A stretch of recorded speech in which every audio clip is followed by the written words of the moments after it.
सप्रेम नमस्कार. Suhas Gokhale institute of ॲस्ट्रॉलॉजीमध्ये आपले स्वागत आहे. काही बोलायचे आहे. ही एक केस स्टडी आपण अभ्यासत आहोत. या केस स्टडीचे पहिले 2 भाग व्हिडिओच्या माध्यमातून आपल्यासमोर सादर केले आहेत. आजच्या व्हिडिओतून या केस स्टडीचा 3रा आणि अंतिम भाग सादर करत आहे. या व्हिडिओ मालिकेतल्या पहिल्या भागात माझी आणि रायसाहेबांची मुलाखत केव्हा, कोठे आणि कशी झाली ते पाहिले. एका रियासतीचे नवाब असलेले रायसाहेब त्यांच्या एका खाजगी प्रश्नाबाबत माझ्याकडून ज्योतिषविषयक मार्गदर्शन घेऊ इच्छित होते. पण त्यांच्या प्रश्नाबाबत ते जरा जास्तच सावध होते, गुप्तता पाळत होते. इतकेच नव्हे तर आपला प्रश्न काय आहे हे पण सांगायला तयार नव्हते. उलट त्यांनी मला एक प्रकारे आव्हानच दिले की मी काही सांगणार नाही, मी काही बोलणार नाही, तुम्हीच माझ्या मनातला प्रश्न हुडकून दाखवा. अर्थात मी हे आव्हान स्वीकारले आणि कामाला सुरुवात केली. ह्या केस स्टडीच्या 2ऱ्या भागात सर्वप्रथम जातकाची आर्थिक, धार्मिक, सामाजिक स्थिती पाहून रायसाहेब कोणत्या प्रकारचे प्रश्न विचारू शकतात याचा स्थूलमानाने आढावा घेतला. त्यानंतर कन्सल्टेशन चार्टच्या माध्यमातून मी रायसाहेबांच्या मनात नेमका कोणता प्रश्न घोळत आहे याचा शोध घ्यायला सुरुवात केली. चंद्राने त्याच्या सध्याच्या राशीत आल्यापासून केलेले योग आणि ह्यापुढे ती रास ओलांडेपर्यंत चंद्राचे होणारे योग मी बारकाईने तपासले. या योगांच्या सहाय्याने रायसाहेबांच्या आयुष्यात नजीकच्या भूतकाळात कोणत्या घटना घडल्या असाव्यात आणि आगामी काळात कोणत्या घटना घडू शकतील याचा अंदाज घेतला. पण ह्या अभ्यासातून ठोस असे काही हाताला लागले नाही. उलट गोंधळ वाढला. मजहब के खिलाफ जाऊन अत्यंत गुप्ततेत विचारला जाईल असा कोणता प्रश्न रायसाहेबांच्या मनात असावा हे काही ठरवता आले नाही. एक प्रकारे डेड एंड गाठला गेला. पण अचानक रायसाहेबांच्या मुलाचा फोटो दिसला आणि त्यावरून माझ्या विचारांना वेगळीच दिशा मिळाली. चंद्राच्या योगातून सातत्याने दिसणारा पंचम भाव हा स्पेक्युलेटिव्ह गुंतवणूक अशा अंगाने न घेता संतती या अर्थाने विचारात घेतला तर ह्या दिशेने विचार करायचा असे मी ठरवले. पुढे काय झाले चला पाहूया. काही बोलायचे आहे भाग 3. आता आपण आर्यनचा विचार करणार आहोत. आर्यन इथे समोर नसला तरी रायसाहेबांसाठी केलेला हा टाईम चार्ट आर्यनसाठी पण वापरता येईल. पण त्यासाठी मूळ पत्रिकेतले पंचम स्थान हे लग्नस्थान होईल अशी रीतीने पत्रिका फिरवली की आर्यनसाठीचा चार्ट होईल. असा फिरवलेला चार्ट घेऊन जणू काही आर्यनच प्रश्न विचारत आहे असे समजून त्याचे ॲनालिसिस करून पाहू. असा हा फिरवलेला चार्ट आपल्या समोर आहे. चार्टचा तपशील अर्थातच आधीच्या चार्टचाच आहे. या रोटेटेड चार्टमध्ये मूळ पत्रिकेतले पंचम स्थान हे आता लग्नस्थान झाले आहे. आता लग्नस्थानी गुरुची धनु रास येणार आहे. लग्नेश गुरु आणि लग्नातले शनी आणि रवी आर्यनचे प्रतिनिधित्व करतील. चंद्र देखील आर्यनचे प्रतिनिधित्व करेल. आर्यनसाठी गुरु, शनी, रवी आणि चंद्र असे एकंदर 4 प्रतिनिधी झाले. यापैकी चंद्राला वगळून चालणार नाही, पण रवी, गुरु आणि शनी यापैकी एकाची निवड करावी लागेल. यातला शनी वगळावा लागेल कारण आर्यनसारख्या तरण्या बांड मुलासाठी शनीसारखा वयोवृद्ध ग्रह प्रतिनिधी म्हणून शोभणार नाही. आर्यन हा नवाबाचा पोरगा, छोटे नवाब म्हणता येईल. त्या प्रकाशचित्राने दाखवले आहे तसा गोरा गोमटा, अत्यंत रुबाबदार, चेहऱ्यावर एक प्रकारचे तेज हे पाहता गुरु हा प्रतिनिधी म्हणून योग्य ठरेल. किंवा नवाब घराण्यात जन्म, अमाप संपत्ती, राजेशाही व्यक्तिमत्व पाहता रवीही योग्य वाटतो. कोणाची निवड करावी हा एक तिढा निर्माण झाला. संपत्ती आणि ज्ञान यावर भर दिला तर गुरुची निवड योग्य ठरेल. आणि जर नेतृत्व, पराक्रम आणि आत्मविश्वास या अंगाने विचार केला तर रवीची निवड अधिक योग्य ठरेल. या साऱ्याचा विचार करून मी आर्यनचा प्रतिनिधी म्हणून गुरुची निवड केली. म्हणजे आता चंद्र आणि गुरु हे दोघे आर्यनचे प्रतिनिधित्व करतील. रायसाहेबांचा पत्रिकेत तपासले त्याचप्रमाणे या पत्रिकेतला चंद्र देखील आर्यनच्या बाबतीत नजीकच्या भूतकाळात काय घटना घडल्या आहेत आणि नजीकच्या भविष्यकाळात कोणत्या घटना घडू शकतील याचा अंदाज देणार आहे. त्या अंगाने पत्रिका तपासले असता असे दिसले. चंद्र तुळेत 6 अंशांवर आहे.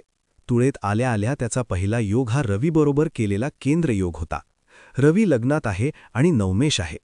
9व्या स्थानावरून परदेशी व्यक्तींशी संबंध, व्यापार, लांबच्या अंतरावरचे प्रवास याचा बोध होतो. वरच्या पातळीवरच्या तपास यंत्रणा जसे भारतात CBI, ED यासारख्या तपास यंत्रणा आहेत तशा पद्धतीच्या. त्यापाठोपाठ चंद्राने 3य स्थानातल्या मीनेत 1 अंशावर असलेल्या मंगळाशी षडाष्टक योग केला होता.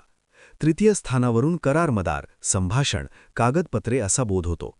मंगळ हा पोलीस किंवा गुन्हे तपास यंत्रणेचा कारक ग्रह आहे. याचा मेळ घातला तर हा योग तपास यंत्रणेकडून केलेली चौकशी, इंटरोगेशन असाही घेता येईल. मंगळ पंचमेश आणि व्ययेश. पंचम स्थानावरून स्पेक्युलेटिव्ह गुंतवणूक दिसते आणि व्ययस्थान मोठा खर्च, स्थानबद्धता म्हणजेच तुरुंगवास सुचवते. 3, 9, 12 या 3 स्थानांचा आणि मंगळाचा संबंध जोडला तर अगदी सरळ अर्थ निघतो, तो म्हणजे अटक आणि पोलीस कोठडी. आणि याचे कारण आर्थिक गैरव्यवहार असे असू शकते. चंद्र तुळेत अगदी नुकताच प्रवेश करता झाला आहे. त्यामुळे चंद्राने तुळेत येण्यापूर्वी म्हणजे कन्येच्या शेवटच्या काही अंशांवर असताना काही योग केले होते का हे देखील तपासणे आवश्यक आहे. त्या दृष्टीने पाहता चंद्राने कन्येत असताना युरेनस आणि शनीशी योग करून तुळेत आला आहे. युरेनस पंचमात आहे म्हणजे पुन्हा एकदा स्पेक्युलेटिव्ह गुंतवणूक आणि त्या संदर्भात एखादी अनपेक्षित घटना दिसते. शनी लग्नात आहे, जातकाच्या व्यक्तिमत्वासंदर्भात काहीतरी असे म्हणता येईल. चंद्राचे पुढचे योग म्हणजे चार्ट बनवलेल्याच्या नंतरच्या काळातले पण चंद्र तुळेत असेपर्यंतचे योग असे आहेत. चंद्राचा यानंतर होणारा पहिला योग चतुर्थ स्थानातल्या नेपच्यूनशी होणार आहे. चतुर्थ स्थान हे घर या अर्थाने विचारात घेतले तर तुरुंगातून आपली सुटका होऊन आपण घरी परत येऊ का याबाबतला संभ्रम. चंद्राचा पुढचा योग द्वितीय स्थानातल्या बुधाशी. इथे पैशाशी संबंध तर आहेच, शिवाय बुध सप्तमेश आणि दशमेश असल्याने परकी व्यक्ती आणि सरकार, दरबार, न्यायाधीश असा संबंध जोडता येतो. म्हणजे कदाचित पैसे किंवा दंड जुर्माना भरून जामीन, कारण दशम स्थान हे सरकारी मेहरबानी, एम्परर्स ग्रँट सूचित करते. चंद्राचा बुधापाठोपाठ एकाच वेळी तृतीय स्थानातल्या कुंभेच्या 16 अंशांवर असलेल्या शुक्राशी आणि द्वितीय स्थानातल्या मकरेच्या 16 अंशांवर असलेल्या प्ल्युटोशी योग होत आहेत. शुक्र तृतीयेत असल्याने पुन्हा एकदा बोलणी, करार सूचित होते, म्हणजे जामिनाचे कागदपत्र असा अर्थ निघू शकतो. प्ल्युटो बरोबरचा योग मोठा आर्थिक खर्च दाखवत आहे. या सर्व अभ्यासानंतर रायसाहेबांच्या मनात नेमकं काय चालू आहे, त्यांचा प्रश्न काय असू शकेल याचा नेमका खुलासा झाला. रायसाहेबांना माझी मदत तीही इतकी गुप्तता पाळून घ्यावी असे का वाटले? प्रश्नाभोवतीची गुप्ततेचे, सावधगिरीचे वलय का आहे याचेही उत्तर मिळाले. आर्यनला अटक म्हणजे रायसाहेबांची इभ्रत धुळीला मिळणे. या आर्यननी खरेच काही भलतसलते उद्योग केले आहेत आणि त्यामुळेच रायसाहेबांसारख्या आसामीला असे गुडघे टेकायला भाग पडले आहे. सिनेमातल्या डोंजे पाटलांनी पोलीस स्टेशनला जाऊन नुसत्या करंगळीवर आपल्या नातवाला सोडवला होता. जर घटना भारतात घडली असती तर रायसाहेबांनीही नुसत्या करंगळीवर आर्यनला सोडवले असते यात शंकाच नाही. पण इथे घटना कॅनडासारख्या देशात घडली आहे. तिथे असे नुसत्या करंगळीवर केस दाबणे शक्य नाही. पोराला सोडवण्यासाठी रायसाहेबांनी त्यांची सारी आर्थिक आणि राजकीय आणि अन्य ताकद पणाला लावली असणारच यात शंकाच नाही. पण दुर्दैवाने त्यात अजून यश मिळालेले दिसत नाही आणि म्हणूनच अगतिक होऊन मजहब के खिलाफ जाऊन माझ्यासारख्या अनोळखी व्यक्तीसमोर प्रश्न विचारावा लागला आहे. माझ्या चेहऱ्यावर समाधानाचे हास्य तरळून गेले. रायसाहेबांच्या एक्सरे नजरेतून ही बाब सुटली नाही. क्या हुआ? कुछ पता चला? मी लॅपटॉपच्या स्क्रीनवरून नजर वर उचलली आणि रायसाहेबांच्या डोळ्यात रोखून पाहत म्हणालो, रायसाहब, ये पर्ची साफ साफ बता रही है की. मी एक दीर्घ श्वास घेऊन थोडे धाडस गोळा करत म्हणालो, जो मैं कहने वाला हूं वो काफी बुरा लगेगा, लेकिन ये पर्ची मुझे जो बता रही है वही मैं सिर्फ दोहरा रहा हूं. मैं ये दिलो जान से चाहता हूं कि ये सब झूठ साबित हो, लेकिन मुझे कहना तो पड़ेगा ही. तो माजरा कुछ ऐसा दिखाई दे रहा है कि आपका लाडला बेटा साहबजादे आर्यन इस वक्त कनाडा में किसी फाइनेंशियल अफेयर्स के मामले में गिरफ्तार हो चुके हैं और मौजूदा हालात में वो इस वक्त पुलिस की हिरासत में है. रायसाहेबांचा चेहरा एकदम पांढरा फट्ट पडला. मगासचा तो रुबाब एका क्षणात गळून पडला. एका अगतिक माणसासारखे ते सोफ्यावर मागे रेलले कसले चक्क कोसळलेच म्हणावे लागेल. त्यांच्या हातातील सोन्याचा चष्मा थरथरला.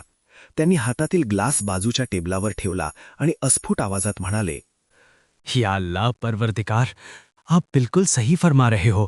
सचमुच मेरे आर्यन के साथ ऐसा ही हादसा हुआ है. हसमुख भाई थरथरत काहीसे अस्पष्टपणे बुटबुटले. देखा राय साहब, मैंने बोला था ना, ये सुहास भाई पर्ची का MRI निकाल लेते हैं. रायसाहेब सोफ्याच्या टोकावर सरकले. आता त्यांच्या आवाजात एक अगतिकता आली होती. पंडित जी, अब आप ही रास्ता दिखाइए. इस भंवर से निकलने की कोई तो राह होगी. माझं काम अजून संपलं नव्हतं.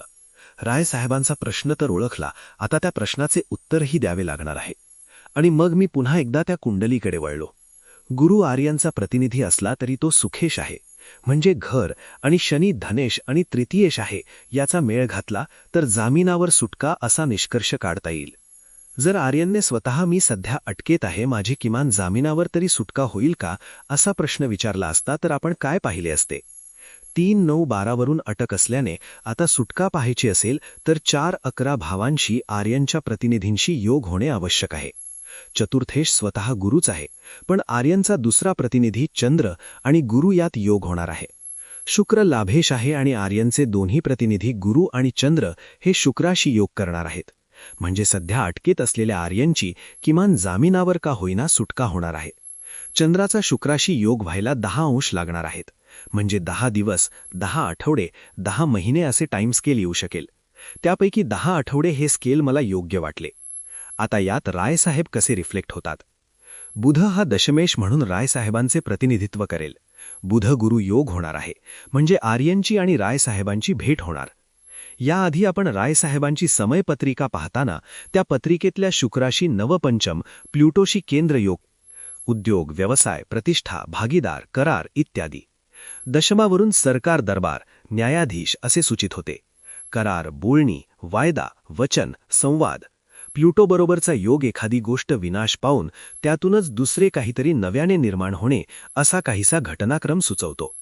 रायसाहेबांच्या पत्रिकेतले चंद्राचे योग आता या नव्या संदर्भात तपासले की लक्षात येईल की रायसाहेबांनी पुराला सोडवण्यासाठी बरीच धावपळ केली आहे. हे सारे एकमेकांना जुळणारे आणि संयुक्तिक आहे. मी म्हणालो, रायसाहब, परेशान होने की कोई जरूरत नहीं. ये पर्ची साफ साफ बता रही है कि आर्यन को जल्द ही जमानत मिलेगी और वो अगले 10 हफ्ते के अंदर ही हवालात से रिहा हो जाएंगे, लेकिन उसके लिए काफी खर्चा करना पड़ेगा. रायसाहेबांच्या डोळ्यातली भीती झपाट्याने उतरली. चेहऱ्यावरचा ताण एकदम निवळला. श्वास मोकळा झाला. बस जान में जान आई. पंडित जी, किसी भी तरह मेरा आर्यन बाहर आना चाहिए. पैसा तो क्या, पानी जैसा बहा दूंगा, लेकिन खानदान की इज्जत बरकरार रहना जरूरी है. अब आप पे मेरा पूरा भरोसा हो गया है. या परवरदिगार, आप जो कह रहे हो वैसा ही हो. हसमुखभाईंनी निश्वास टाकला. त्यांची छाती अभिमानाने 2 इंच फुगली. साहजिकच होते. त्यांनीच मला रायसाहेबांसमोर आणले होते आणि मी हसमुखजींचा विश्वास सार्थ ठरवला होता. त्यानंतरचा माहोल एकदम बदलला. मगासचं ते गंभीर वातावरण जाऊन तिथे पुन्हा एकदा नवाबी थाट अवतरला. खाना लगाओ भाई. रायसाहेबांनी हुकूम सोडला. आणि मग जे जेवण आलं, आता त्याचे वर्णन मी काय करणार? खाना काय म्हणायचे, चांदीच्या ताटात पेश केलेली लखनवी नजाकत होती ती. जेवण उरकून आम्ही निघालो तेव्हा रात्रीचे 12 वाजून गेले होते. रायसाहेब स्वतः दरवाज्यापर्यंत सोडायला आले. मी आलो तेव्हा माझ्याकडे काहीशा संशयाने पाहणारे रायसाहेब आता मला वाकून नमस्कार करत होते. हसमुख जी, अब एक जिम्मेवारी आपकी. पंडित जी को पूरे इत्मीनान से देवलाली तक पहुंचाना. उन्हें किसी भी तरह की दिक्कत नहीं होनी चाहिए. कोई फिक्र नहीं राय साहब, मैं सब कुछ संभालूंगा. रायसाहेबांना आदाब करून आम्ही त्या BMW मध्ये बसलो. गाडी सुसाट वेगाने मुंबईच्या रस्त्यावरून धावू लागली. AC अजूनही आर्क्टिक चिल्स देतच होता, पण आता मला थंडी वाजत नव्हती. रायसाहेबांनी जाताना बळजबरीने खिशात कोंबलेलं बिदागीचे पाकिट चांगलंच उबदार होतं. समाप्त. नमस्कार, मी मीनू. काही लोक मला मिनिटली पण म्हणतात. मी सुहासजींची AI असिस्टंट आहे. आपणा सर्वांना एक नम्र विनंती. आपल्याला हा व्हिडिओ आवडला असेल तर व्हिडिओला लाईक करा, सुहासजींच्या या चॅनलला सबस्क्राईब करा, व्हिडिओ शेअर करा, व्हिडिओला कॉमेंट्स द्या. आपले असे प्रोत्साहन मिळाले तरच सुहासजींना असेच नवे नवे सकस दर्जेदार व्हिडिओ आपल्यासमोर सादर करायची प्रेरणा मिळेल.